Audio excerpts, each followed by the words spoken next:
No video on this one for me yet today, Jennifer? Just one moment, Andrew, and I'll go back. Okay. I'm just getting the live stream going, and I'll No check worries, for sir. you.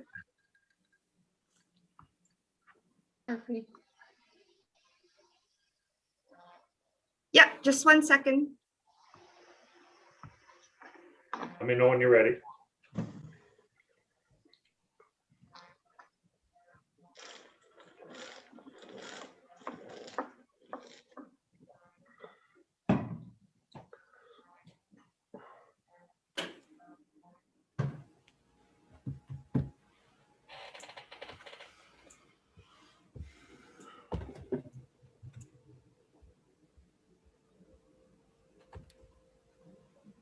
I think Jennifer, you're on mute. Andrew, you have to allow the video on your device. I've allowed everyone to have video. Yeah, thank you.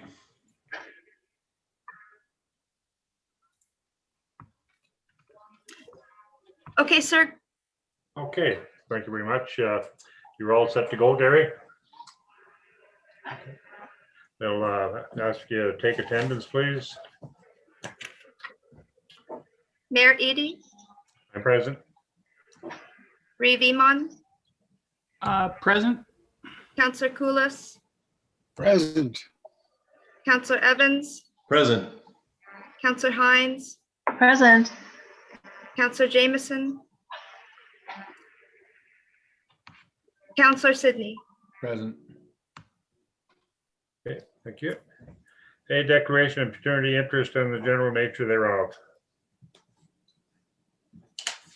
Okay. Hearing nothing there. For the motion then, the town consultants, Watson Associate Economics Limited, appear before council, present its amended water and wastewater rate study. Mover, please. And I can't see everybody on screen, so Councillor Hines, second. Sandy. Revimo, are you seconding that? Okay, all in favor? Favor. Gary? Favor. If anybody wants to ask a question, I guess you just have to speak up because I certainly can't see everybody. If you don't mind, so I'll turn it over to Director Aston and then to get. So thank you and welcome to the second water and sewer rate study session. We did meet last Wednesday evening and had a run through the presentation. We have with us this evening Gary Scanlon and Byron Tan of Watson and Associates.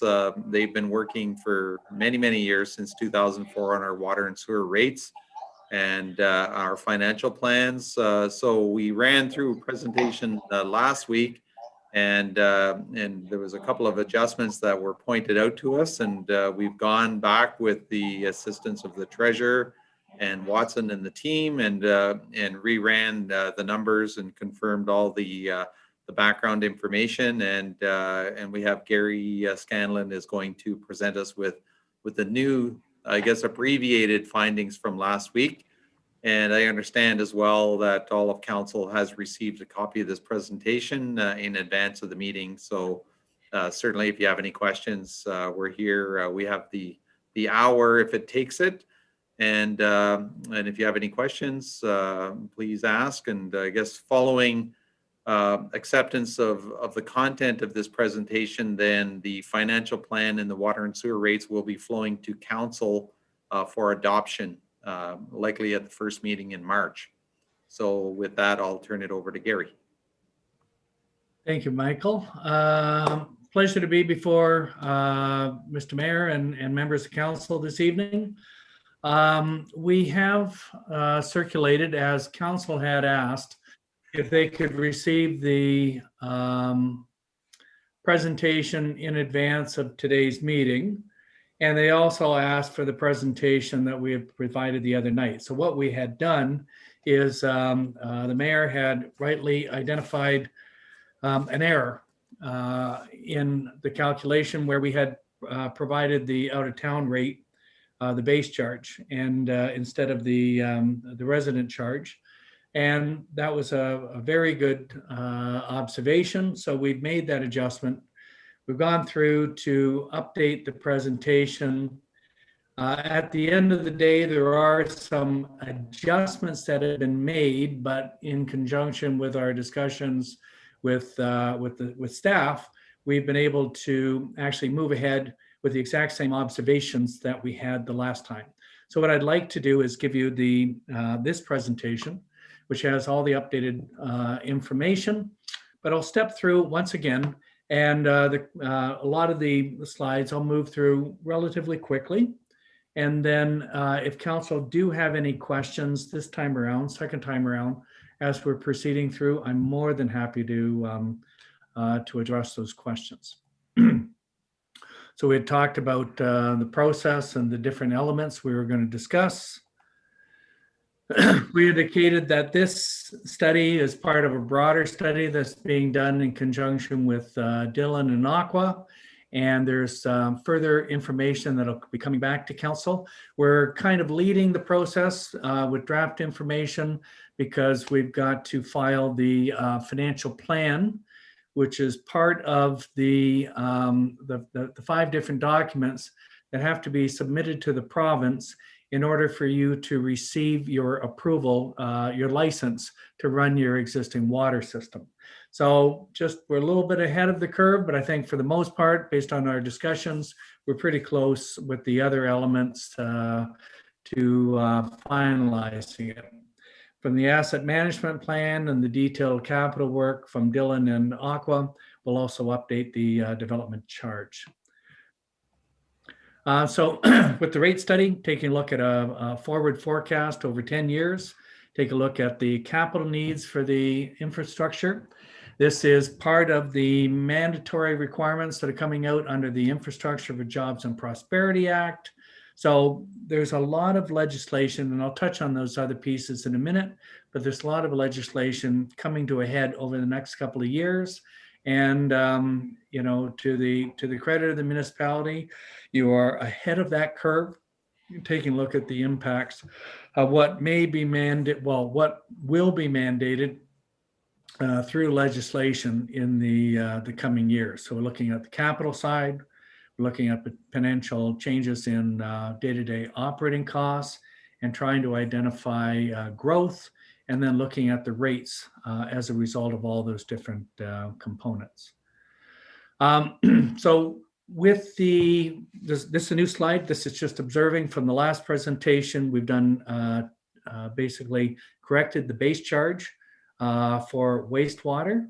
So that was the key area that we had observed, or the mayor had observed, and we have done that correction. And then we've made some refinements, which I'll go over.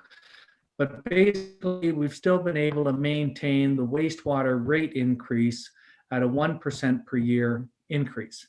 So if you recall, by the time we hit the end, the combined, our observation is that the combined water bill and the wastewater bill is marginally above inflation. And as I'll present tonight, we've been able to maintain that observation for your consideration. So over the next 10 years, the work that's being done by Dillon with Aqua, there is a significant amount of capital to be addressed. That is part of proper life cycle assessment. As we move forward, the infrastructure ages, the province is moving towards requiring municipalities to address their longer term asset management issues, and to provide within their water, the wastewater rates, taxes, et cetera, an asset management plan to maintain service levels, you know, into the future. So we will provide you as I say, the outcome of our analysis, which is basically seeing that the rate increases will be marginally above inflation. One of the things we talked about was with water, your rate now, that base monthly charge is represents about 32% of your total annual operating expenditures. And in conjunction with discussions with staff, we're looking to move that up basically 1% per year over time in order to just get a higher level of secured assets. With your water bill, if you have a wet year, people don't use as much water, so actually your revenues for the system are lower. Obviously, in hot years, your revenues are higher, but your operating expenditures, your actual costs don't vary that much. So we're trying to slowly increase that base monthly charge so that it represents a somewhat higher percentage of your water bill. Municipalities across Ontario, we're doing all of these rate increases, and this is a significant issue that municipalities are observing. And generally, the targets that we're working with, depending on the municipality, depending on the mix of different type of users and such, is to have somewhere between 25 and 50% of your annual revenues being represented by that fixed base charge. So once again, it's the security of the revenue stream in order to provide for all your operating costs, which for the most part are fixed. There's not much that's variable in those costs. So we're trying to make sure that you've got enough money to run the system. On the wastewater side, what we'll be providing, we had actually identified, because the base charge was incorrect. We've readjusted it, and your base charges for wastewater are at 40% currently. So 40% of the revenues come from the base charge, the rest come from the volume charge, and we've continued that 40% marker across the 10-year planning horizon. Now, I've talked about the different legislation. Obviously, Walkerton, back in 2001, a significant event. And as a result, they had the Walkerton inquiry, and that basically established numerous pieces of legislation which affect all municipalities or the whole water industry across Ontario. The province is rolling out not only those requirements for water, but they're also going to be impacting wastewater. And as I'll talk in a moment, even stormwater is being affected by these changed legislation. So Safe Drinking Water Act, that's the big piece of legislation. It basically oversees almost all aspects of the water system.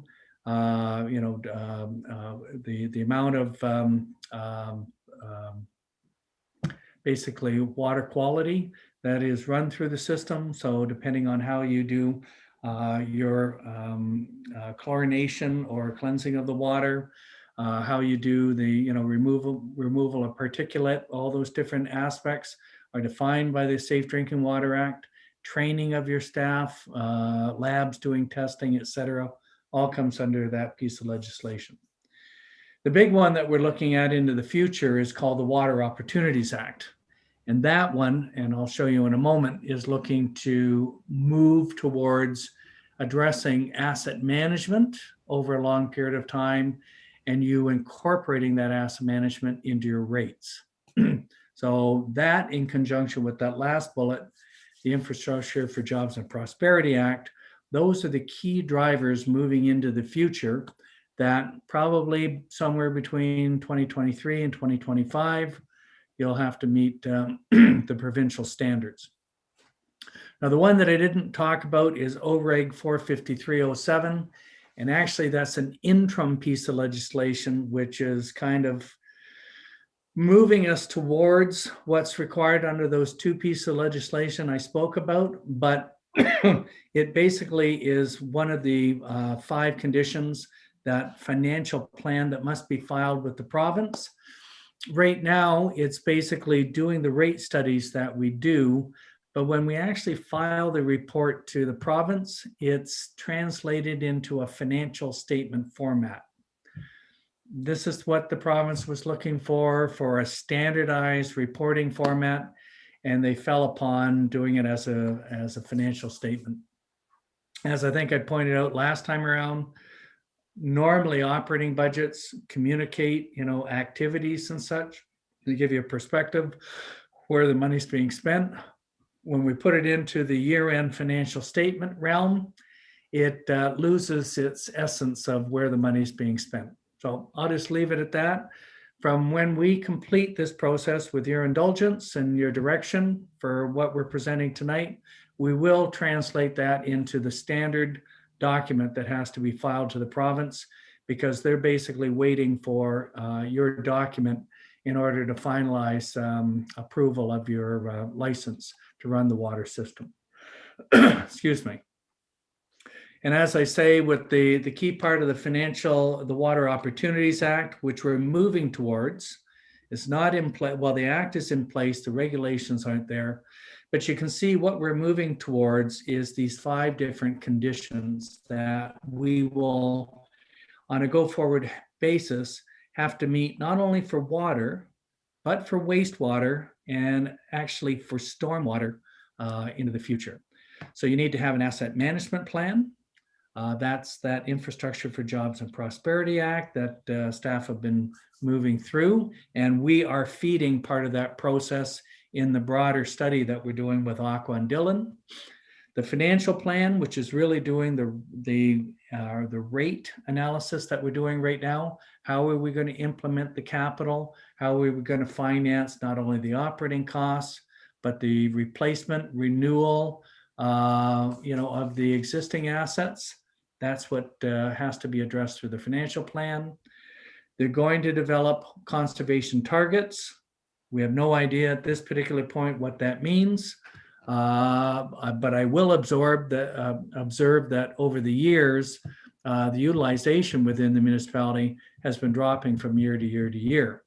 So I would half expect by the time there's conservation targets, you're in a great position to probably meet those targets.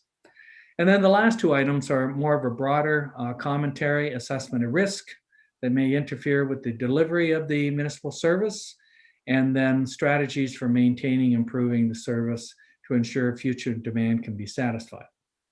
So those are additional perspectives and commentary that will ultimately have to be included as part of that process. And just as an aside, the Infrastructure for Jobs and Prosperity Act, that asset management requirement, that's the legislation that's in place that all municipalities in Ontario are working towards. If you see that July 2021 target, that's when your water and wastewater asset management plans are to be complete. We are working towards that. I think you're in good shape for filing that. I would, however, identify that with the COVID, certain municipalities and associations such as AMO and MFOA have basically been approaching the province to say, can you extend the deadlines, because this hasn't been the best time for doing all of this. There's been no formal response from the province at this time, so those targets are still in place. And as I say, on behalf of the town, you're in good shape to meet those timelines. If we look out to 2023, that at that particular point is when you should have evaluated the rest of your assets. So your basically recreation facilities, libraries, etc. The rest of the services need to be evaluated by that point in time. And then by 2024, it all has to be brought together with a holistic financing plan. And that has to be documented once again and submitted to the province. So these are pending things, and to basically identify this and say, gee, from 2015 or actually 2017 when they approved it, to now, that's pretty fast.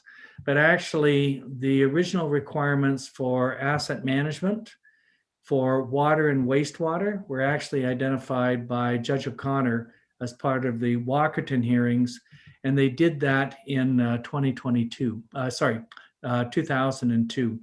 So this has been moving along for a long period of time. And they're basically finally putting the legislative teeth into those recommendations. We talked about the number of customers, and these are the updated for wastewater, the monthly base charges for residents within the municipality. So you can see if you're down in Florida and or wherever you're out of Ontario, not using the water system, you're still going to pay for water $18.47 per month. And then for wastewater, $23.99 per month. And those costs are going towards the municipality maintaining the system. On top of this, there's a volume charge, which you can see on the bottom. And those charges are basically paid for the amount that flows through your individual meters.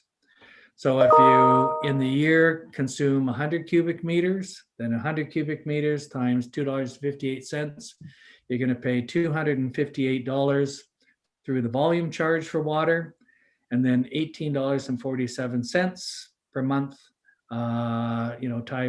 times 12 months. So you're roughly a little over $200 as a base charge for water. And then similarly, you're going to pay the same thing on the wastewater side. These are our customers. So you can see that residential customers are predominant as your users of the water and wastewater system. So you've got over 3,000 water and wastewater customers, a little bit less on the wastewater. So you've got a couple of people that are hooked to the water system, not to the wastewater. But all of your non-residential both receive the water and the wastewater service. So these charges, if you're not hooked up to the system at all, and you have your own private well and septic, you're not paying this charge. It's only if you're receiving the service that you pay these charges.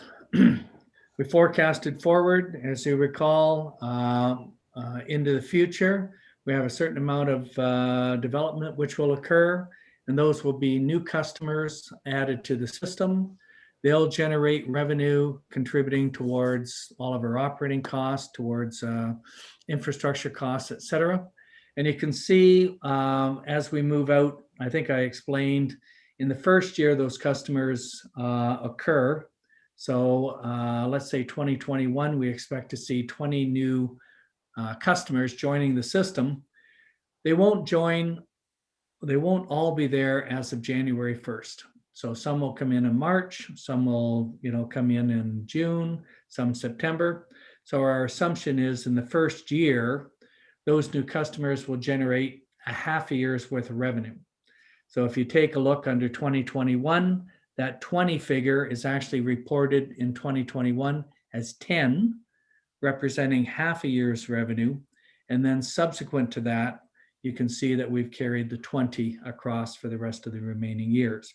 And we've carried that out throughout the that entire table. So you can see that total line provides for additional new customers to come on stream each and every year. And then below, we've looked at the amount of volume that runs through the meters per customer. And basically looking at historic data, you're running at about 131 cubic meters per year per customer. I will point out, and we've observed this many times, and I'm sure staff in their year-end reports have observed that I think when I was first working on your behalf, and we're going back 15 some odd years, the annual consumption was well over 200 cubic meters per year. And now we're down to 131 cubic meters per year. So as that reduction occurs, the operating costs are fairly similar, but we have to spread it across smaller amounts of usage, and the actual volume rate tends to increase. It is what it is, but basically, if you want to maintain, monitor your bill, then you have to watch the amount that you use through the water meter.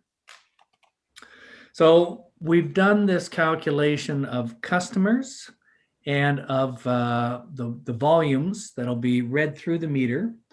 And this is the above in blue is the water, and the green color is the assumptions on wastewater. So if you take a look, the top in the blue, The top chart is the number of customers. And we've got the res, the non-res, and then the new customers coming on stream.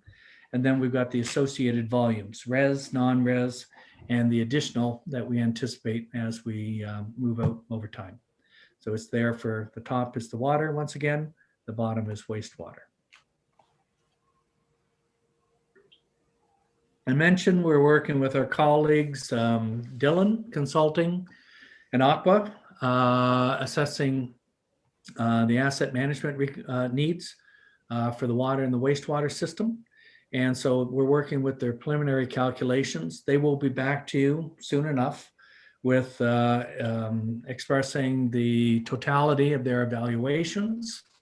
But we've taken those preliminary costs and have incorporated them into our analysis.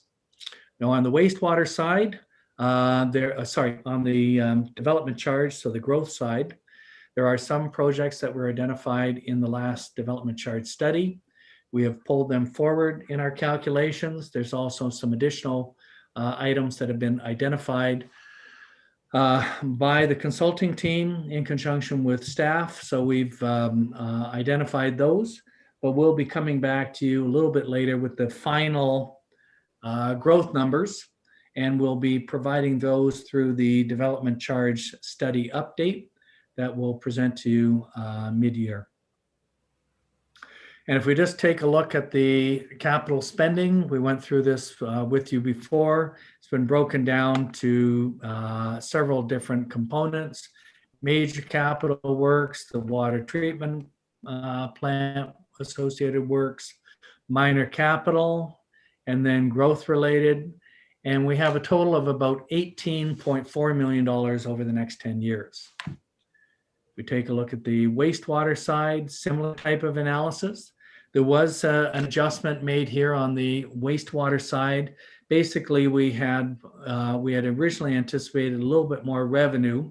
So we're actually accelerating some of the works for the wastewater side. We've actually gone back to the recommendations that'll be coming forth by Aqua and Dylan.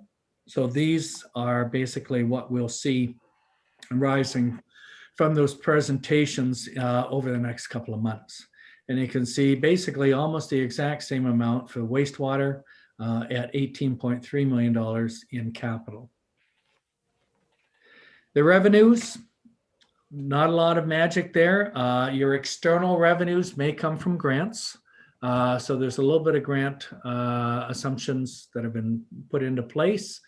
But since the late 90s, grant levels have been cut significantly. We may anticipate with the coming out of COVID, I know that the feds have been talking about stimulus grants, so almost like Build Canada grants we had back when we had the last economic downturn in 2008. I haven't heard anything from the province. So, but I would anticipate seeing some form of grant program. Now, back in 2008, we saw a third. My perspective, and it's only my guesstimate powers, are basically saying you may see that the senior levels of government may make it 50%, so 25, with the municipality receiving 50%. I think because of the programs to support individuals' day-to-day needs that both the feds and the province have been putting out there, I think their cash flow has been tapped quite significantly. I still think they'll make a commitment, but maybe it might not be as generous as the last time around. So I'll just leave that there. We're hopeful. We haven't assumed too much in an aggressive way on those grants, but we're very hopeful we'll see some grants coming to assist us in the future. So the other external revenue is basically development charges. So that's something that we'll be coming back, updating, considering the cash flow, and we'll be coming back with some recommendations with that. There will be a couple of comments I'll make shortly just on initial observations, but I'll leave it at that. The rest of it, for the most part, is you do allocate some of the gas tax funding towards the works. So when they're being done in conjunction with roads and such, there is some allocation. So that's external funding. But basically, most of the revenue will be generated from either, basically from the water and the sewer rates. So you'll be generating the money from there. We've assumed that you'll move that money into reserves, and then from the reserves to fund the capital. And that way we can kind of smooth out, 1 year's capital spending, maybe $3 million, and then it'll drop to $1 million and such. So when we do these forecasts, we move the money into the reserves, and then from the reserves, we move it to the capital program, once again, to try and smooth those peaks and valleys. Starting point for the beginning of this year,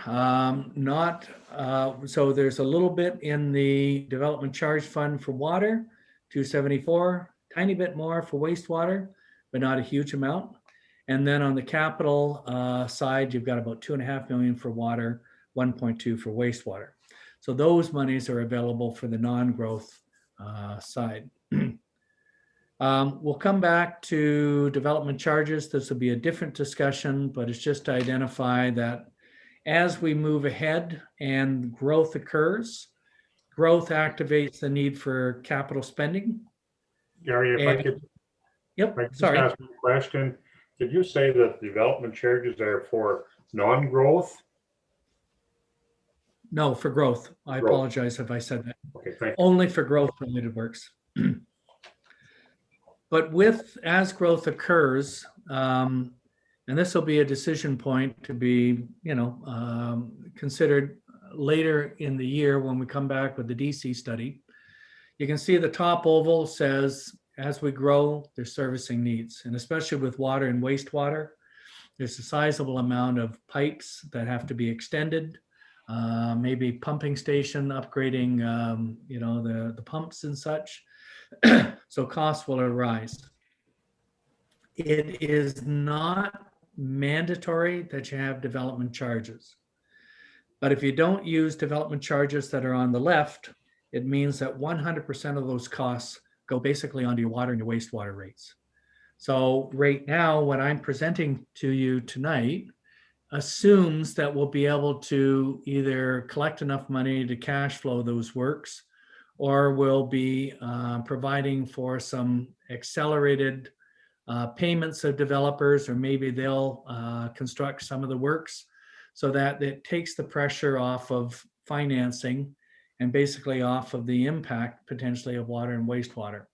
So the only thought I'm going to leave you with right now is when we move into the development charge realm, any deductions, any exemptions, any reductions you make basically shift the money from development charge recovery on the left, and it puts it over to your water and your wastewater rates. But I'll just leave it right there. I just wanted to highlight that there's further considerations of council, and that'll be later in the year when we come back with those charges. So right now, the financing that we've provided, as you can see, basically the capital spending is almost equal for both the water and the wastewater. And you can see that the funding that we've provided here. Now, on the water side, this is exactly as we presented the last time. For wastewater, we basically provided for some additional debentures to be issued. A lot of them towards the latter part of the forecast, but we have provided for some additional revenues coming forth from the from debt. And when we talk about, and so this is almost precursor to the work that Dylan and Aqua are providing, but we just wanted to remind council that, there's a huge investment when it comes to water and wastewater in order to get that water inside a home. And then as you shower or use your kitchen sink or flush, to move that down the pipe and to treat it, there's a sizable investment for municipalities. And your water investment is $69 million, and your wastewater investment is $72 million. So if you had to replace that infrastructure today, that would be the value of the projects to replace that. And those are the costs that we're looking, that Dylan and Aqua are looking at into the future. So those are the costs, those replacement costs that we're dealing with. And if you look at it on a per customer basis, you can see that it's an investment of over $20,000 per customer for water and about $22,000 per customer for wastewater. So in total, we're running at about $43,000 per customer to get the water in and then to get the sewage out and treat it. So to put that into context, if we were going to replace this over 100 years, that $42,000 or $43,000, you'd have to be spending $430 per year of your water and your wastewater bill. If the age of that is, if it's older, and let's say it's only, you got only 50 years in order to replace that, that would double the bill. You'd be over $800 of your water and wastewater bill just trying to replace all of that infrastructure. So you'll see as I make some presentations that the large part of the water and the wastewater bill is going towards capital, going towards debt, going towards reserve transfers, going towards transfer to reserves as part of cash flowing those capital expenditures. And you can see here, just to rationalize the program that we've presented, we've got $69 million in water, and we're providing for $13 million to be replaced over the next 10 years. So we're running at roughly about 1/6 or 17% of the water system is being addressed in our 10-year capital program. When we take a look at wastewater, we're dealing with $12 million of replacement out of 72. So we're running at about 1/7, well, about maybe 1/6 again, 17% is being replaced over the next 10 years. So the rest of the infrastructure, so another 115 million, will have to be addressed in years 11 forward. And this total plan is what the province is trying to have all municipalities rationalize, and then to come back with a long-term plan in order to be financially sustainable. Operating budgets are fairly straightforward. We've got inflation always has an overall impact on your program. So we've assumed most of the operating expenditures run at 2%.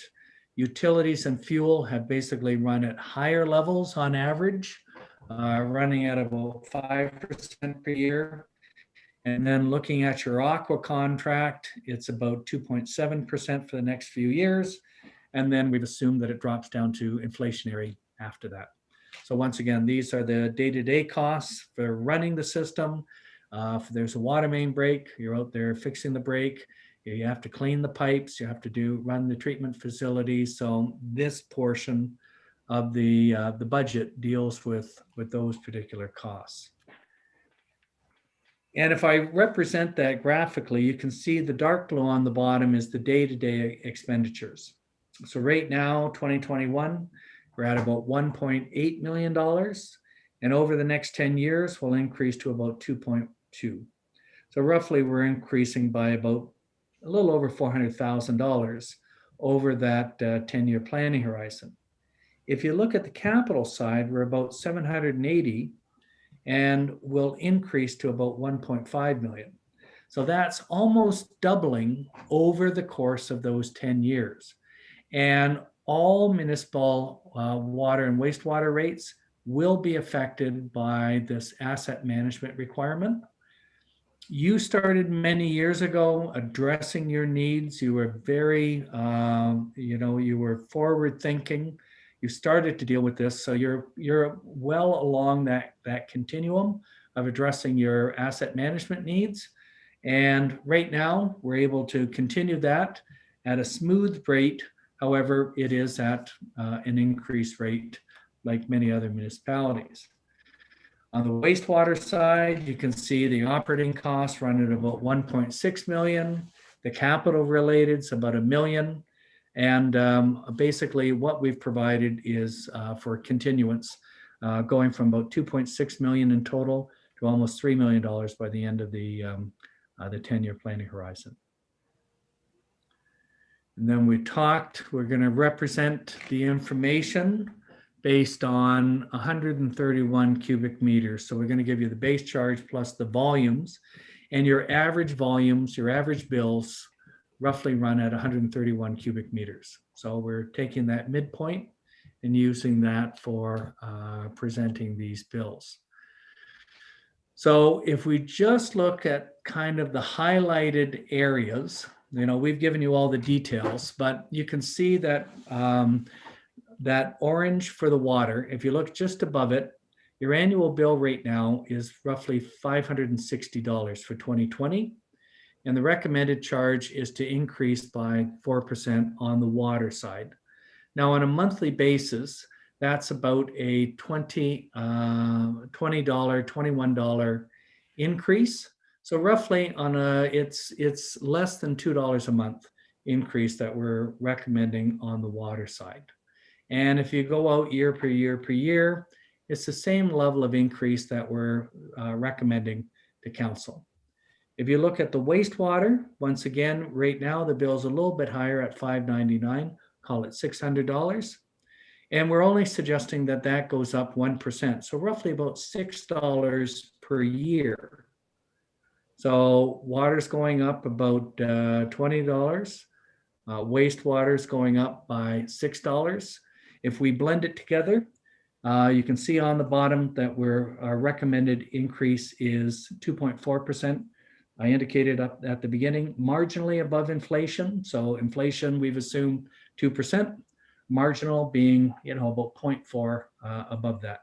And the total bill would be going from $1,160 to $1,186. So in total, a little bit more than $2 a month in total is the increase that we're suggesting for 2021. And then each year thereafter, very similar, roughly a little more than $2 a month increase each and every year after that. And that's what's represented on that combined water and wastewater bill on the bottom. And if we present your information relative to others, you can see that, you are just a little bit to the left of the center line. We've given you Whitewater. So just up the road, their charges right now in Cobden, they're running at about $2,400 a year for water and wastewater services. Merrickville is running at just below $2,100. Then we have places like Boncherie Valley is at $1,200, et cetera. So, Ottawa, which is the lowest, is running at about $600, and it moves up from there. So the charges of around $1,150 is where you're at currently. So that is the updated, I'll stop there for a moment. That is the updated analysis. We presented it to you last week. We've made the refinements. I appreciate the mayor's observation, which allowed us to make the appropriate refinements. But we've come back with a plan, which is basically same level of increases that we recommended last time. And if I just finish off this presentation, and then I'm happy to open it back up, Mr. Mayor, it's just that based on your approval for us to move ahead, we have to prepare this water financial plan to submit to the province. And so that what I've given you tonight is the water and wastewater rate study, but we have to, for water only, we have to take that and translate it into the provincial format for submission to the province. And Gary, Gary. And just, yes. Okay. Just a question on the last slide that you had up there in regard to the comparison to other municipalities such as Ottawa, Arnprior, et cetera. And I think you made this comment the last time that you presented this, that it really depends on big time on the industrial use too of water. The more usage, then the less the amounts are. So we somewhat fall in the middle of that because that's where we are with that industrial use of water or lack thereof. Absolutely. If you look at the, as I said, a lot of your costs are fixed.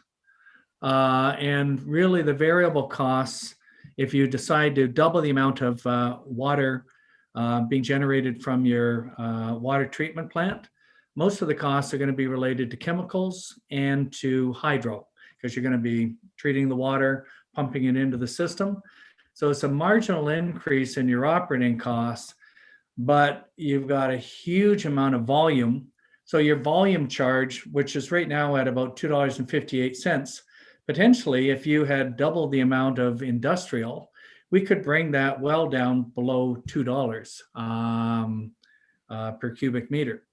But predominantly, your system is run on residential customers. And with that, it means generally your rates are higher than places like Ottawa or Kingston or even Petawawa, who basically also service the armed forces base as well. So they use a lot of water.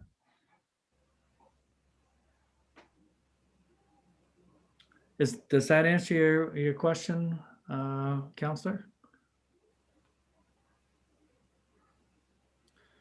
Yes, I was just going to add, Gary, just in the few minutes that we have remaining before we have to move into council, be interested in hearing any other questions. And can you comment briefly on the reserve funds? We've had to deplete the reserve somewhat to make this full forecast work, right? Correct. I mean, we started by identifying that the water and the wastewater reserves, both individually, were in excess of $1 million. Over the forecast period, we've kept them in the range of about $200,000 to $250,000 to make sure we've got some cash reserve, because inevitably something happens where you need to draw on those funds. Or maybe you plan on a certain budget amount and the tender comes in excess of budget and such. So we've left a bit of a contingency there, but the amount that's in the reserves, both of the reserves over the 10-year horizon, aren't as large as they are today. Thanks. And the other point that I wanted to make is that the capital program, it is not a real generous capital program, but it's what is the minimum that's going to be required to sort of maintain the level of service at sort of where the mains are now. So it's continuing with sort of the level of expenditures that we have been using in the past. And again, using financing from government grants to try to accelerate beyond the minimum to kind of get ahead of our infrastructure. So there is some room, if we're successful in continuing with the ISIP grants, formula-based grants and application-based grants and other programs, that we can actually do a little better than just holding the line on improving our infrastructure. So just wondering if anybody has any questions of Gary. Sorry, I was unable to unmute there, but I am fine with your answer. Thank you very much. That's exactly what I was looking for. I believe Revimo has a question. Yes, thank you. And I'm just curious, slide 21, it says 100 gate pumping station, and it's, sorry, got a blur here on my screen, and it's 2028. So when I look at that, it doesn't say it's growth related. So is that replacing the existing one, or is that growth? And if it's growth, then the growth numbers in 28, 29, and 30 show an increase of 44 users across the whole system. So I'm curious, I'm curious at the 100 gate pumping station, if it's new, it isn't going to generate more than 40 across the whole system. So that's kind of I can't square that.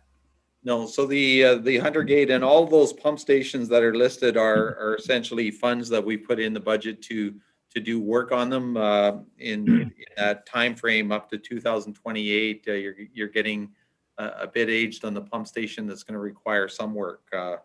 Again, the pump station was constructed by a developer that turned it over to us, and that pump station is worth nearly it's worth many hundreds of thousands of dollars, and certainly this would be for the ongoing perpetual maintenance of that pump station.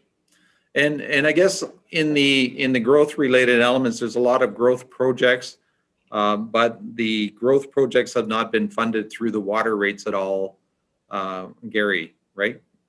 At this point? I think you're on mute, Gary. Apologize. Yeah, none of these are basically what's being funded predominantly through the development charge. That's the water side, and then, sorry, too fast. There we go. And then the wastewater side.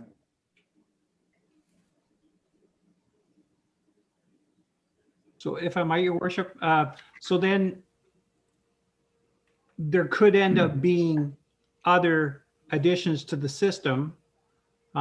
Should we have a quicker development cycle than 10 years with more parcels of land coming on stream? Like, because I know when we did Stewart Street, we talked about needing to upsize everything down there because something may happen out along Highway 60. So if somebody plugs into the end of one of our pipes with a new development, then they put the pumping station in, and we are sort of responsible for refurbishing it in 10 years and making sure it's large enough. Is that how I don't mean to be overly simplistic, but I'm just trying to understand it.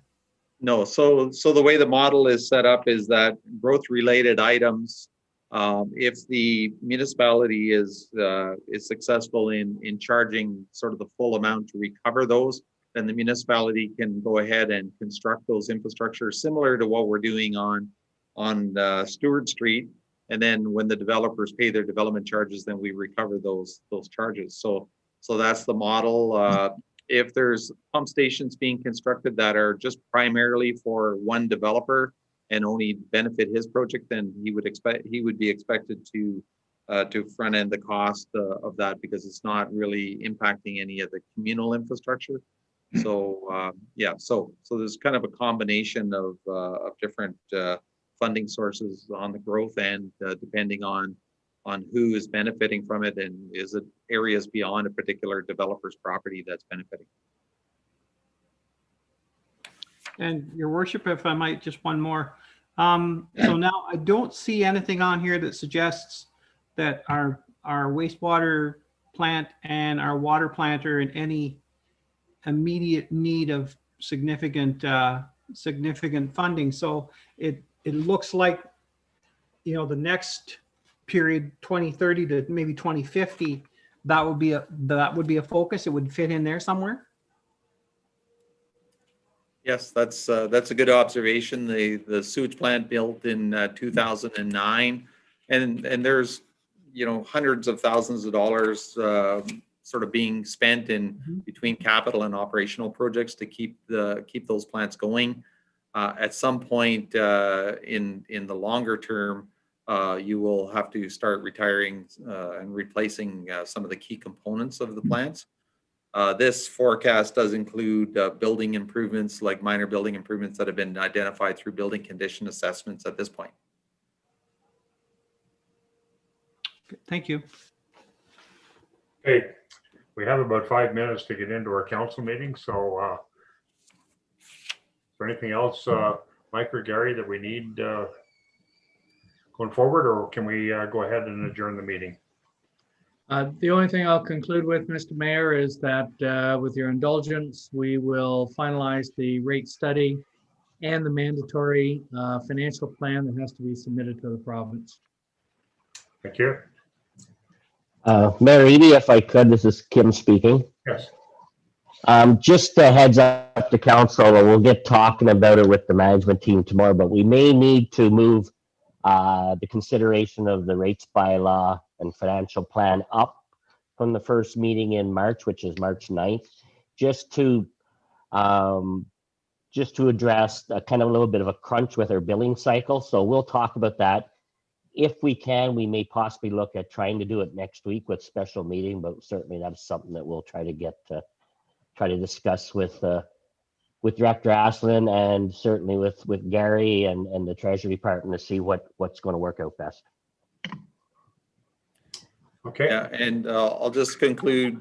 Final statement is that I think we're looking at just above inflationary values, and that's in a lot better position than a lot of municipalities. I think we've gone through a lot of pain in years previous. So where we're at, I think, has been good management on behalf of the town and good planning throughout the years.